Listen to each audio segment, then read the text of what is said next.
Scott Jansen here. Welcome back. If you've watched part one, you're in the right place to watch part two. If you haven't watched part one of how to find the right hypnotic script, make sure you watch that first. Otherwise, this won't make any sense because these are very advanced things to make sure you get the right script. I'll leave a link below in the comments, guys. Watch part one. So like I said, this is how to find the right hypnotic script part two. So let me just quickly recap everything we talked about in part one with one single sentence that'll, shed light on everything we're about to talk about, and I'll give you a massive aha moment. If you've watched any of my content, guys, and you can't tell already, I'm being extremely sarcastic. There is no such thing as the right script. And believe it or not, if you're buying script, reading script, learning from scripts, downloading scripts, even going to your favorite mentors and downloading their scripts or listening to what they say as far as script, you are in all the wrong places. And here as well. I'll leave some more videos below, guys, to express these ideas, give you some demonstration. I'll give you a ton of content below, guys, in this, but there is no such thing as a script. If you've watched any of my content for a long time, you know I'm 100% using scripts because of these reasons. Number one, no such thing. Get it out of your head. It doesn't matter who wrote the script, where you got it from, how much it cost you, who wrote it, who your guru was, how much you paid for it. It does not matter. You could be the best script writer in the world, and I can guarantee by the end of this, you'll start to look at things a lot differently. Clients we know express their problems as a symptom. This is Hypnosis 101. This means you cannot prepare for this stuff, guys. A lot of the time, if not 95% of the time, you won't even get close to what the symptom could be on a strategy call. Why? Because your client's going to guess a lot of the time. We know when we ask a client, what's their problem? Like, okay, Scott, what's your problem? And I say, well, I want to quit smoking because my health is being an issue, and I haven't been able to quit, or I've been smoking for the last 4 to 5 years. I don't think I can quit.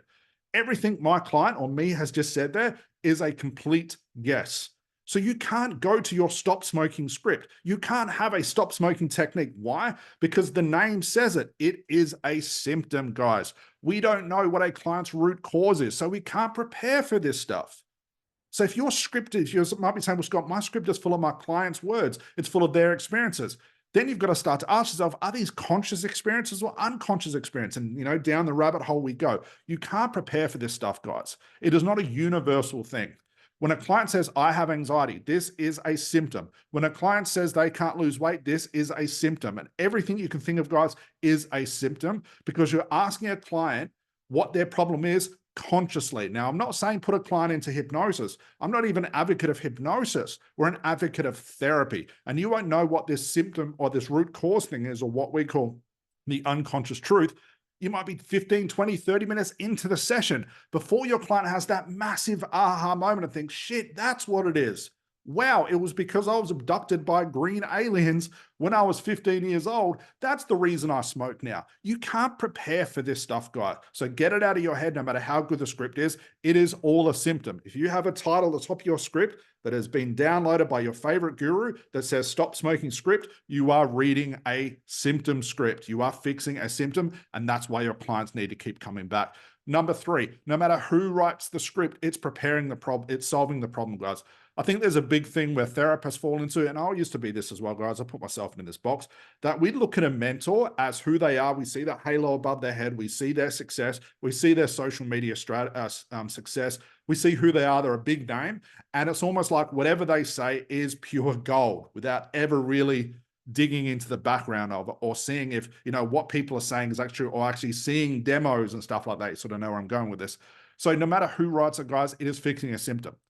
Just because a guru writes a script doesn't mean they're using any different words than you can put in yourself. It's still fixing the symptom, guys. No matter how they explain it, no matter, well, what's really crazy is you might go to like a certification, guys. Let me give you this. You might go to a certification or a course, like a 2 or 3 day course, and that same guru will give you Hypnosis 101. They will say all problems exist in the unconscious mind. I didn't come up with this. It's what everybody says. But in the next breath, the therapist or the mentor, the guru, the trainer will say, every problem exists in the unconscious mind, but here's a script to fix it. Already that should ring alarm bells inside your head and show you the red flags that this cannot be the case because they have violated therapy and Hypnosis 101. No matter who writes the script, guys, even if it's you watching this, you are fixing the symptom. You cannot prepare beforehand, guys. Why? Because your client might need 20, 20, 30, 40, 50 minutes before they even know what's going on as far as the unconscious mind, as far as the root cause, as far as the unconscious truth. So how the hell are you going to prepare for this stuff, guys? Preparation means that you're trying to force a client down an avenue you want them to go based on your ideas, based on your own assumptions about what their problem is, like all problems exist because of childhood trauma, like I mentioned before. And now you're steering the session towards the way you want to go instead of following the client. This is why you cannot prepare this stuff. And there is no argument on the face of this earth that it can ever dispute that. And your gurus have been telling you this indirectly, but in the next breath, they give you a script that violates that very thing. Number 4, all techniques fix symptoms. Script is a symptom, is fixing the symptom. Could be a timeline, could be a regression, could be a visualization. It could be, I don't know, any of these techniques out there. Like I've seen the stop smoking technique, this thing that all clients who want to quit smoking have to use this technique, or all scripts, all problems can exist, can be solved and exist because of this script. Use this script and you'll have 100% guaranteed success, blah, blah, blah. You've seen those Facebook ads, guys. All techniques fix symptoms. If it has the name of it, it is fixing the symptom. There is no such thing as an anxiety technique. No such thing as a stop smoking script. There is no such thing as a weight loss technique. There cannot be. Why? Back to number 2, clients express their problem as a symptom. As soon as you use a technique, you are now forcing a client. Number 5, hypnosis and therapy are 2 different things. Now, I know I'm the only one saying this. That's why when we do a therapy training, we teach our students therapy. And if you want to know what that looks like, there's a link below. We've got an upcoming live course coming up very, very soon. You better check that out. The last thing you should be worrying about is hypnosis. Hypnosis and therapy are not the same thing. Just because a client can be hypnotized does not mean therapy will work. Just because a client can relax does not mean therapy can work. We do the total opposite. We actually do the therapy first. And then because of the depth of the therapy, and I'm not saying deepness, I'm just using that as a metaphor, the depth of the therapy and the real unconscious deep change, hypnosis becomes the icing on the cake, meaning that sometimes your clients will never go into a traditional hypnotic trance, but they can still have massive breakthroughs. One does not equal the other, guys. If you focus on the therapy first, you'll never have to worry about hypnosis again, meaning you'll never have to read that 2-hour script just relaxing a client. However, what is everyone taught at those courses and by scripts? Relax a client, do the suggestibility test, put them deeper down the stairs, all of that sort of stuff. And then the therapy is just a couple of suggestions. But all you're doing, number 2, you're fixing the symptom. Number 6, relaxation, deepness, language patterns, etc. Relax a client only. Let's imagine I'm a client who wants to quit smoking, and my therapist has deepened me, put me into this trance thing. And by then it says that the unconscious mind is, I think I read some made up statistic the other day, that once a client is relaxed or in trance, the unconscious mind is 3,000 times more susceptible to suggestions. If that was the case, watching a movie, wouldn't that give you the same suggestions, or being asleep? All these sorts of things that no one can really dispute or argue. But the idea here is if I relax a client enough, I can also give it suggestions. So here I am relaxed, and my therapist is now saying to me, you are a non-smoker. You can breathe perfectly without the need for nicotine. You can experience life as a non-smoker without ever craving. Now, of course, you put some Ericksonian language in this, you put some hypnotic languages in this, some meta models, some Milton models, all this sort of stuff. But what's the thing the therapist is still telling me to do? Quit smoking, quit smoking, quit smoking. But I came in saying I wanted to quit smoking, which means that I gave you a symptom, you didn't recognize that, you believed my symptom, and now you're telling me to fix the symptom. I wake out after this trance and go, cool. You gave me a couple of cool suggestions. I might go home and not smoke for 24 hours. And what happens? The root cause comes right back. Why? Because that therapist, whether they've written the script or not, they've read it, they've used the technique, has told me symptom, symptom, symptom. Now, guys, pay attention to this. It does not matter who your trainer is or what they say, who your gurus are, they are still violating the same rules. You need to learn the therapy, but you can't prepare for this stuff. Why? Remember number 2. Number 7, multiple sessions, audios and homework mean you fix the symptom. People say that I do, when you go into a session, I will complete 40% of the breakthrough. Then the other 60% comes from the audios that they listen to over 30, 60, 90 days with repetition. Who comes up with this shit? Guys, you've got to start to question this stuff. Just because they're a guru or mentor and they tell you these things are not set in stone. If you have to do multiple sessions, Repetition. If I have to have my client do have an audio or homework repetition, why does that mean I'm going to have a breakthrough?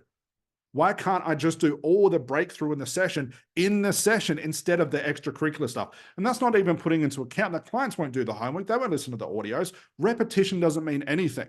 Okay, guys? And I'll give you an experiment. You can try this thing for yourself to show you why repetition as a therapist or a client in trance or therapy does not work. So if you're experiencing multiple sessions, you have to give out those stupid audios, the homework, all you're doing is fixing the symptom. And you might say, well, Scott, I create the audio, I put the breakthrough or aha moment sentence into the audio that they listen to repetition. Here's the thing. Don't you think a client's unconscious mind is smart enough to listen to it once or hear it be done once in a session to know that's where it needs to go? Why do I have to keep repeating it? And what happens if my client doesn't listen to the audio? Does that mean the end of the session? Well, of course it does. Repetition is just one small part, but it's not in the avenue of therapy. It's usually repetition just means you're going to put a client into trance. So multiple sessions audio homework, guys, without getting too far the rabbit hole with this, means you're fixing the symptom. If you stop fixing the symptom, you fix the real root cause, you never, ever, ever, ever have to hand out audios and homework. I never did as a therapist, and neither did any of my students. It'll actually harm the session because you're dealing with breaking through processing. We know after a session, if you've been taught this, of course, which not a lot of people have, after a session, processing happens. It's the unconscious mind putting all the pieces together. If I add an audio on top of that, I'm now going to distract the unconscious mind to start listening to the audio instead of doing what it knows how to do without you actually being there as a therapist. Your client's unconscious mind is way smarter than you. Just having an audio with your voice and repeating the same thing, knowing that you just might be repeating the conscious fluff that your client's told you that you've mistaken for real unconscious truths and root causes, you're going to jumble the whole thing up. One of the things we teach in our ACH training, Advanced Conversation Hypnosis training, is we say, never give out audios. Don't even have a client meditate. Don't let them do anything. Just tell them to get on with their life and wait for processing to happen. Processing is the therapy. You do not need to add an audio or multiple sessions on top of that because all you do is disturb the processing. Down the rabbit hole we go, I'm sure. I'm going to leave some videos below, guys, talking about processing, all that good stuff as well. Number 8, guys, alerting resistance. Have you ever had a client sit there who you think is really, really excited about the hypnosis and just doesn't go anywhere? They don't relax. They don't go through the therapy. They don't have a breakthrough. You're now alerting resistance. And it could be unconscious resistance or conscious resistance. That's a video all in itself, guys. I'm sure I'll get to because there's a big explanation behind this. All in all, guys, if you want a client to resist your sessions, consciously or unconsciously, please do this next time. Get your piece of paper out and start reading from it. Now, why is this important to tell you? And why is this important to know before you see your next client? If you want to alert resistance, alert your client that you've started. There is nothing more obvious than you have started. If you start reading a script, start talking like a hypnotist, start using a ridiculous language pattern, as soon as your client knows, hang on, why is Scott reading something? Why is he telling me to close my eyes? Why is he talking differently? Why is he using this weird language? Why is he leaning in and looking at me all weirdly? I'm alerting my client that I have started, and if they are not ready, they will resist. Like I said, the easiest way to resist a client, start reading. You have to catch your client unaware, and you cannot do this with traditional hypnosis, guys. Number 9, this is a big one. Telling your unconscious mind what to do. There's a lot of gurus out there that will say that you can steer the session towards a breakthrough. You should tell the unconscious mind what to do. I'm not even going to explain why this is an absolute lie. Let me give you this experiment. Watch the end of this video, guys, and for the next, give yourself 60 to 90 days. Put yourself into self-hypnosis if you can, or even lie on top of your bed and just close your eyes and relax. That's what therapy supposedly is. And tell yourself you are a millionaire. Tell yourself that 100 times, then get on with your day. And do that every day for 30, 60, 90 days. After 90 days, please come back to this video or reach out to me on social media. Tell me how you went. Are you a millionaire now? Did the money just spontaneously come out? Now, this is obviously a stupid exercise, but it really drives the point home. Just because I'm using repetition, just because I'm saying to myself, or in this case, I'm telling a client what to do, I am telling them what to do. The unconscious mind is like the conscious mind. It does not like being told what to do. If you have a child and you tell it to go clean it and tell him or her to go clean a room and they don't want to, what do? Resist. But we all know kids are more unconscious as far as they're more playful, they're more childlike, less resistance. Tell them to do something they don't want to do and they won't do it. Why do you think a client's mind is any different? If you start telling the unconscious mind what to do, you're not only fixing the symptom again, but over time it'll start resisting because it doesn't want to do those things. If you do not give it a rational reason, and use that word just as a metaphor, rational reason to let go of this problem or destroy that root cause, why would it? Just because you tell it to doesn't mean it will. You've got to offer something different. You've got to offer something new. And you might say, well, Scott, I do. I tell a client they're going to be able to breathe easier. They're not going to have cravings for nicotine. You can tell a client that a million billion times through each session over the next 30 days, have a session every single day. You are still fixing the symptom because smoking is the symptom, and telling the unconscious mind is just going to backfire every time, guys. But please don't take my word for it. Do the millionaire exercise, guys, over the next 60, 90 days. Tell me how you went. Number 10, even without a script, but following a script-based session, which is the hypnosis, then the deepness, suggestions, and the therapy, you are still fixing the symptoms. So I get a lot of people, a lot of flack with these sorts of videos, but it's the truth. People come to me and say, well, Scott, I don't use a script anymore. I can just do it off the top of my head. If you're still following a traditional timeline of hypnosis and therapy second, you are still fixing the symptom. Doesn't matter what words you put in there. I've even seen advanced scripts. I don't know how you do an advanced script. What do you read it backwards or upside down? What makes it advanced? Is it more advanced words? It doesn't matter. If it's still following a traditional timeline, which is hypnosis and therapy first, you are still fixing the symptom and you're still believing that hypnosis and therapy are the same thing, guys. And this also goes on, like I've mentioned many, many times, doesn't matter who your mentor is. It could be Tony Robbins writes the next script, and I guarantee millions of people will buy it just because of him, but he's got no experience with seeing one-on-one clients in the aspect that we do as therapists. So don't believe the hype, guys, okay? So even if you're not using a script per se, you're not reading it, but you're still following that traditional timeline, you are still going to fix the symptom, whether you believe it or not. Multiple sessions doing the wrong thing still equal the wrong thing, guys. You cannot fix a bad session by doing more of them, more audios, more. You can spin around the symptom and fix it as many times as you like. The real root cause will never go away, and you won't know what the root cause is sometimes until half an hour into the session. One thing, Scott, well, how do I prepare for that? You can't. You need to learn principles of therapy, not techniques. Techniques and principles are vastly different. Techniques basically says directly that I can use a timeline therapy or regression, something like that, to fix all of these problems. But that's also saying now that all clients are the same. All problems are the same. All root causes are the same. All clients have the same likes, desires, needs, and wants. I'm not the same as you. You're not the same as your client. So you cannot have a technique. You need to learn principles that express techniques. Principles allow us to be very, very flexible as a therapist and allow us to basically come up with things in our head along the journey of finding the root cause and knowing what to do next. All in all, even more advanced than that, something, again, we teach in our ACH training. Click on the link below, guys. The sales page in the video will explain all these things. If it's worth what you're doing, please enroll in the program. But all in all, guys, if you're forcing a client down an avenue you want them to go, you are now trying to take control, and you're now saying that I know your problem better than you, which is absolutely false. By using principles, we can use different things to put in place of the therapy, not the hypnosis, but different things for the therapy, to have a client tell us what therapy they need, to have a client organically go into a regression, to have them see things, hear things, experience things organically. And that's the word here. I would never force a client to have a regression. I wait for my client to have one, then I help them through it. I don't need to learn what to do in a regression. I don't need to learn that I have to have these 3 scenes and ask them this question and associate them to this. I don't need to do that. Because if my client's having one organically, I know that a shadow of a doubt, their mind knows what to do with that regression. And the reason that client is having a regression is because that's what their mind needed to happen and needed to do. I just have to sit back and make sure they're safe and make sure they stay in this place as long as they need to. That's my only job. Now, this is a far cry different than traditional therapy. That'll teach you the next anxiety technique. That'll teach you the next strategy or technique, which is just repurposed shiny object that everybody's teaching. Everyone thinks the regression is a new thing. Things been around 50, 60, 70 years probably. It's nothing new. But all in all, guys, take a step back and you look at the techniques you've learned, you look at the scripture you're reading from, these are all fixing the symptoms, guys.